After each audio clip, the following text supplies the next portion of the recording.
नमस्कार नमस्कार मित्रांनो. मी सचिन करे आणि आमचे मित्र विनायक जाधव. खरं तर आम्ही असंच आजचं काही नियोजन नसताना सुद्धा आम्ही आज इकडे पांडवली आणि सिंहगडमध्ये आलो होतो. आणि असं काही प्रॉपर नियोजन नव्हतं. खाली गावकऱ्यांना जरी विचारलं तर ह्या लेणीबद्दल फारसं काही कोणाला माहित नाहीये. आणि सिंहगडच्या पलीकडच्या बाजूला जे डोंजे गाव आहे वगैरे तिथं तर एक हॉटेलवाल्या काकू आहेत, त्यांनी आम्हाला थोडक्यात सांगितलं होतं या लेणीबद्दल. किंवा गावामध्ये गैरसमज सुद्धा आहेत ह्या लेणीबद्दल, किंवा बाबा इथं असं भूताखेताचे प्रकार वगैरे थोडेसे आहेत.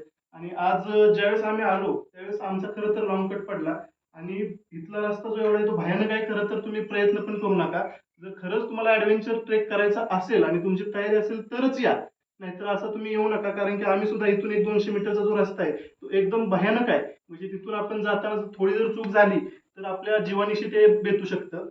आणि आज आम्ही आलोयच, तर खरं तर आमचा पहिलाच अपिरियन्स आहे व्हिडिओचा, आणि आम्ही म्हणलं आलोयच एवढं तर थोडंसं व्हिडिओ करावाच, म्हणून आम्ही आलो. आता ह्या लेणीबद्दल सांगायचं तर बऱ्याच जणांचं असं म्हणणं आहे की पांडवकालीन लेणी आहे.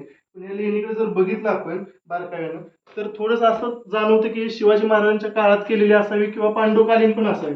पण या लेणीचा उपयोग सिंहगडावर किंवा सिंहगडाच्या सिक्युरिटीसाठी किंवा संरक्षणासाठी मावळे इथं वापर करत असावेत. तिथे एक छोटंसं पाण्याचं टाकं पण आहे, ज्या पाण्याच्या टाक्याचा वापर इथं राहण्यासाठी होऊ शकत असतो आधी, की बाबा इथं पाणी प्यायची वगैरे व्यवस्था सुद्धा करू शकतात. आता ते थोडंसं खराब झालेलं आहे, पण जर ते खरंच वापरत असेल तर त्याचं पाणी सुद्धा एकदम स्वच्छ भेटेल आपल्याला. आणि एकंदरीतच इथं आल्यानंतर खरं तर ज्यांना ऍडव्हेंचर ट्रेकची जे आवड असेल तर त्यांचं ते थोडक्यात इथं आलेल्याच सार्थकी लागू शकतं. पण पावसाळ्यात वगैरे आम्हाला खरं तर गावकरी सांगत होते की बाबा इथं गवत खूप उंच आहे आणि तुम्ही जाऊ शकत नाही तिथं, किंवा ते सुद्धा स्वतः येत नाहीये. त्यांच्या बोलण्यातून असं जाणवलं की बाबा इथं खूप रिस्की रस्ता आहे किंवा गवत खूप उंच आहे. आणि जे आम्ही व्हिडिओ वगैरे बघितले अगोदरचे, तर ते व्हिडिओ ते सगळे जे व्हिडिओ होते ते उन्हाळ्यामध्ये शूट केलेले आहेत, किंवा उन्हाळ्यात ज्यावेळेस हे गवत वगैरे जाळलं जातं त्यावेळेसचे व्हिडिओ आहेत. ह्या गवतामध्ये तुम्हाला आता रस्ता सुद्धा दिसणार नाही.